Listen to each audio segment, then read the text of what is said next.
बोलो गुरुदेव भगवान की जय। प्यारे कृष्ण कन्हैया लाल की जय। श्रीमद् वाल्मीकि रामायण द्वितीय खंड का उत्तरकांड चल रहा है और आज है षट्त्रिंशः सर्गः। श्री राम और महर्षि अगस्त्य संवाद चल रहा है। ब्रह्मा आदि देवताओं का हनुमान जी को जीवित करके नाना प्रकार के वरदान देना और वायु का उन्हें लेकर अंजना के घर जाना। ऋषियों के शाप से हनुमान जी को अपने बल की स्मृति, श्री राम का अगस्त्य आदि ऋषियों से अपने यज्ञ में पधारने के लिए प्रस्ताव करके उन्हें विदा देना। ततः पितामहं दृष्ट्वा वायुः पुत्रवधार्दितः शिशुकं तं समादाय उत्तस्थौ धातुरग्रतः। पुत्र के मारे जाने से वायु देवता बहुत दुखी थे। ब्रह्मा जी को देखकर वे उस शिशु को लिए हुए ही उनके आगे खड़े हो गए।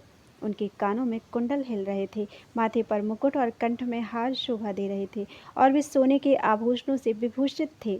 वायु देवता 3 बार उपस्थान करके ब्रह्मा जी के चरणों में गिर पड़े। वेदवेत्ता ब्रह्मा जी ने अपने लंबे फैले हुए और आभरण भूषित हाथ से वायु देवता को उठाकर खड़ा किया तथा उनके उस शिशु पर भी हाथ फेरा। जैसे पानी से सींच देने पर सूखती हुई खेती हरी हो जाती है, उसी प्रकार कमलयोनि ब्रह्मा जी के हाथ का लीलापूर्वक स्पर्श पाते ही शिशु हनुमान पुनः जीवित हो गए। हनुमान को जीवित हुआ देख जगत के प्राण स्वरूप गंध वाहन वायुदेव समस्त प्राणियों के भीतर अवरुद्ध हुए प्राण आदि का पूर्ववत प्रसन्नतापूर्वक संचार करने लगे। वायु के अवरोध से छूटकर सारी प्रजा प्रसन्न हो गई। ठीक उसी तरह जैसे हेमयुक्त वायु के आघात से मुक्त होकर खिले हुए कमलों से युक्त पुष्करणियां सुशोभित होने लगती हैं। तदनंतर 3 युगमों से संपन्न प्रधानतः 3 मूर्ति के धारण करने वाले त्रिलोक रूपी ग्रह में रहने वाले तथा 3 दशाओं से युक्त देवताओं द्वारा पूजित ब्रह्मा जी वायु देवता का प्रिय करने की इच्छा से देवगणों से बोले, इंद्र, अग्नि, वरुण, महादेव और कुबेर आदि देवताओं, यद्यपि आप सब लोग जानते हैं तथापि मैं लोगों के हित की सारी बातें बताऊंगा। सुनिए, इस बालक के द्वारा भविष्य में आप लोगों के बहुत से कार्य सिद्ध होंगे, अतः वायु देवता की प्रसन्नता के लिए आप सब लोग इसे वर दें।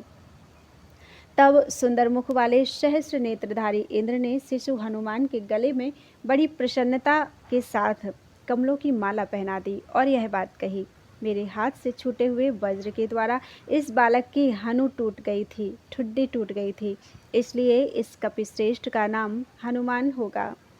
इसके सिवा मैं इसे दूसरा अद्भुत वर देता हूँ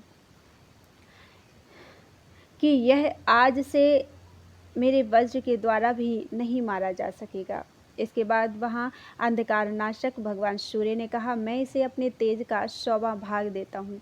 इसके सिवा जब इसमें शास्त्राध्ययन करने की शक्ति आ जाएगी तब मैं ही इसे शास्त्रों का ज्ञान प्रदान करूँगा, जिससे यह अच्छा वक्ता होगा।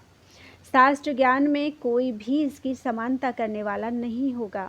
तत्पश्चात वरुण ने वर देते हुए कहा, 10 लाख वर्षों की आयु हो जाने पर भी मेरे पाश और जल से इस बालक की मृत्यु नहीं होगी। फिर यम ने वर दिया, यह मेरे दंड से अवध्य और निरोग होगा। तदनंतर पिंगल वर्ण की एक आंख वाले कुबेर ने कहा, मैं संतुष्ट होकर यह वर देता हूँ कि युद्ध में कभी इसे विषाद नहीं होगा तथा मेरी यह गदा संग्राम में इसका वध नहीं कर सकेगी। इसके बाद भगवान शंकर ने यह उत्तम वर दिया कि यह मेरे और मेरे आयुधों के द्वारा भी अवध्य होगा। शिल्पियों में श्रेष्ठ परम बुद्धिमान विश्वकर्मा ने बाल सूर्य के समान अरुण कांति वाले उस शिशु को देखकर उसे इस प्रकार वर दिया, मेरे बनाए हुए जितने दिव्य अस्त्र शस्त्र हैं उनसे अवध्य होकर यह बालक चिरंजीवी होगा। अंत में ब्रह्मा जी ने उस बालक को लक्ष्य करके कहा, यह दीर्घायु महात्मा तथा सब प्रकार के ब्रह्मदंडों से अवध्य होगा। तत्पश्चात हनुमान जी को इस प्रकार देवताओं के वरों से अलंकृत देखकर 4 मुखों वाले जगत गुरु ब्रह्मा जी का मन प्रसन्न हो गया और वे वायुदेव से बोले, मारुत, तुम्हारा यह पुत्र मारुति शत्रुओं के लिए भयंकर और मित्रों के लिए अभयदाता होगा। युद्ध में कोई भी इसे जीत नहीं सकेगा। यह इच्छानुसार रूप धारण कर सकेगा, जहाँ चाहेगा जा सकेगा। इसकी गति इसकी इच्छा के अनुसार तीव्र या मंद होगी तथा वह कहीं भी रुक नहीं सकेगी। यह कपि श्रेष्ठ बड़ा यशस्वी होगा। यह युद्ध स्थल में रावण का संहार और भगवान श्री रामचंद्र जी की प्रसन्नता का संपादन करने वाला अनेक अद्भुत एवं रोमांचकारी कर्म करेगा। इस प्रकार हनुमान जी को वर देकर वायु देवता की अनुमति लेकर ब्रह्मा आदि सब देवता जैसे आए थे उसी तरह अपने स्थान को चले गए। गंधवाहन वायु भी पुत्र को लेकर अंजना के घर आए और उसे देवताओं के दिए हुए वरदान की बात बताकर चले गए। श्री राम इस प्रकार ये हनुमान जी बहुत से वर पाकर वरदान जनित शक्ति से संपन्न हो गए और अपने भीतर विद्यमान अनुपम वेग से पूर्ण हो भरे हुए महासागर के समान शोभा पाने लगे। उन दिनों वेग से भरे हुए ये वानर शिरोमणि हनुमान निर्भय होकर महर्षियों के आश्रमों में जा जाकर उपद्रव किया करते थे। ये शांत चित्त महात्माओं के यज्ञोपयोगी पात्र फोड़ डालते, अग्निहोत्र के साधनभूत सुख श्रुवा आदि को तोड़ डालते और ढेर के ढेर रखे हुए बलकलों को चीर फाड़ देते थे। महाबली पवन कुमार इस तरह के उपद्रवपूर्ण कार्य करने लगे। कल्याणकारी भगवान ब्रह्मा ने इन्हें सब प्रकार के ब्रह्मदंडों से अबद्ध कर दिया है। यह बात सभी ऋषि जानते थे, अतः इनकी शक्ति से विवश हो वे इनके सारे अपराध चुपचाप सह लेते थे। यद्यपि केसरी तथा वायु देवता ने भी इन अंजनी कुमार को बारंबार मना किया तो भी ये वानरवीर मर्यादा का उल्लंघन कर ही देते थे। इससे भृगु और अंगिरा के वंश में उत्पन्न हुए महर्षि कुपित हो उठे। रघुश्रेष्ठ उन्होंने अपने हृदय में अधिक खेद पाकर दुख को स्थान न देकर इन्हें शाप देते हुए कहा, वानरवीर, तुम जिस बल का आश्रय लेकर हमें सता रहे हो उसे हमारे शाप से मोहित होकर तुम दीर्घ काल तक भूले रहोगे। तुम्हें अपने बल का पता ही नहीं चलेगा। जब कोई तुम्हें तुम्हारी कीर्ति का स्मरण दिला देगा तभी तुम्हारा बल बढ़ेगा। इस प्रकार महर्षियों के इस वचन के प्रभाव से इनका तेज और ओज घट गया। फिर ये उन्हीं आश्रमों में मृदुल प्रकृति के होकर विचरने लगे। बाली और सुग्रीव के पिता का नाम ऋक्षराजा था। वे सूर्य के समान तेजस्वी तथा समस्त वानरों के राजा थे। वे वानरराज ऋक्षराजा चिरकाल तक वानरों के राज्य का शासन करके अंत में कालधर्म अर्थात मृत्यु को प्राप्त हुए। उनका देहावसान हो जाने पर मंत्रवेत्ता मंत्रियों ने पिता के स्थान पर बाली को राजा और बाली के स्थान पर सुग्रीव को युवराज बनाया। जैसे अग्नि के साथ वायु की स्वाभाविक मित्रता है उसी प्रकार सुग्रीव के साथ बाली का बचपन से ही सख्य भाव था। उन दोनों में परस्पर किसी प्रकार का भेदभाव नहीं था, उनमें अटूट प्रेम था। श्री राम जब बाली और सुग्रीव में बैर उठ खड़ा हुआ उस समय ये हनुमान जी शाप बस ही अपने बल को न जान सके। देव बाली के भय से भटकते रहने पर भी न तो इन सुग्रीव को इनके बल का स्मरण हुआ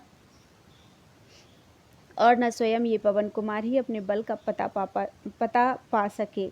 सुग्रीव के ऊपर जब यह विपत्ति आई थी उन दिनों ऋषियों के शाप के कारण इनको अपने बल का ज्ञान भूल गया था। इसीलिए जैसे कोई सिंह हाथी के द्वारा अवरुद्ध होकर चुपचाप खड़ा रहे उसी प्रकार ये बाली और सुग्रीव के युद्ध में चुपचाप खड़े खड़े तमाशा देखते रहे, कुछ कर नहीं सके। संसार में ऐसा कौन है जो पराक्रम, उत्साह, बुद्धि, प्रताप, सुशीलता, मधुरता, नीति अनीति के विवेक, गंभीरता, चतुरता, उत्तम बल और धैर्य में हनुमान जी से बढ़कर हो।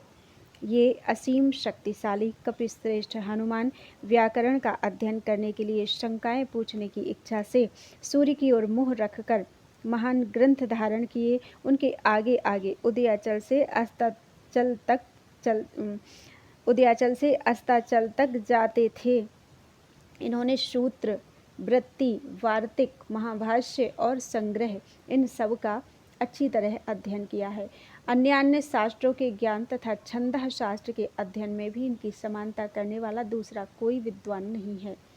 संपूर्ण विद्याओं के ज्ञान तथा तपस्या के अनुष्ठान में ये देवगुरु बृहस्पति की बराबरी करते हैं।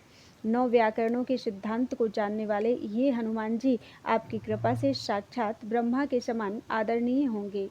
प्रलय काल में भूतल को आप्लावित करने के लिए भूमि के भीतर प्रवेश करने की इच्छा वाले महासागर, संपूर्ण लोगों को दग्ध कर डालने के लिए उद्यत हुए संवर्तक अग्नि तथा लोक संहार के लिए उठे हुए काल के समान प्रभावशाली इन हनुमान जी के सामने कौन ठहर सकेगा।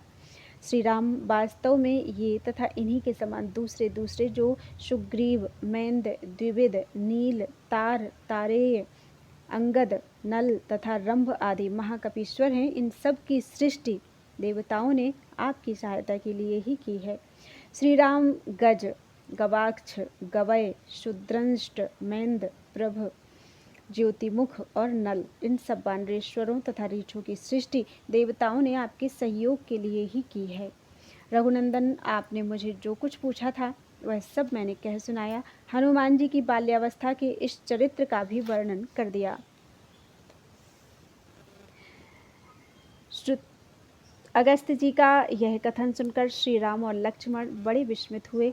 वानरों और राक्षसों को भी बड़ा आश्चर्य हुआ। तत्पश्चात अगस्त जी ने श्री रामचंद्र जी से कहा, योगियों के हृदय में रमण करने वाले श्री राम, आप यह सारा प्रसंग सुन चुके। हम लोगों ने आपका दर्शन और आपके साथ वार्तालाप किया, इसलिए अब हम जा रहे हैं। उग्र तेजस्वी अगस्त जी की यह बात सुनकर श्री रघुनाथ जी ने हाथ जोड़कर विनयपूर्वक उन महर्षि से इस प्रकार कहा, मुनीश्वर, आज मुझ पर देवता, पितर और पितामह आदि विशेष रूप से संतुष्ट हैं। बंधु बांधवों सहित हम लोगों को तो आप जैसे महात्माओं के दर्शन से ही सदा संतोष है। मेरे मन में एक इच्छा का उदय हुआ है, अतः मैं यह सूचित करने योग्य बात आपकी सेवा में निवेदन कर रहा हूँ। मुझ पर अनुग्रह करके आप लोगों को मेरे उस अभीष्ट कार्य को पूरा करना होगा। मेरी इच्छा है कि पूर्ववासी और देशवासियों को अपने अपने कार्यों में लगाकर मैं आप सत्पुरुषों के प्रभाव से यज्ञों का अनुष्ठान करूं। मेरे उन यज्ञों में आप महान शक्तिशाली महात्मा मुझ पर अनुग्रह करने के लिए नित्य सदस्य बने रहें। आप तपस्या से निष्पाप हो चुके हैं। मैं आप लोगों का आश्रय लेकर सदा संतुष्ट एवं पितरों से अनुग्रहित होऊंगा। यज्ञ आरंभ के समय सब लोग एकत्र होकर निरंतर यहाँ आते रहें। श्री रामचंद्र जी का यह वचन सुनकर कठोर व्रत का पालन करने वाले अगस्त्य आदि महर्षि उनसे एवं मस्तु कहकर वहाँ से जाने को उद्यत हुए। इस प्रकार बातचीत करके सब ऋषि जैसे आए थे वैसे चले गए। इधर श्री रामचंद्र जी विस्मित होकर उन्हीं बातों पर विचार करते रहे। तदनंतर सूर्यास्त होने पर राजाओं और वानरों को विदा करके नरेशों में श्रेष्ठ श्री रामचंद्र जी ने विधि पूर्वक संध्या उपासना की और रात होने पर वे अंतःपुर में पधारे। इत्यार्षे श्रीमद् रामायणे वाल्मीकि आदि काव्ये उत्तरकांडे षट्त्रिंशः सर्गः। इस प्रकार से वाल्मीकि निर्मित आज रामायण आदि काव्य के उत्तरकांड में 36वां सर्ग पूरा हुआ। बोलो वृंदावन बिहारी लाल की जय।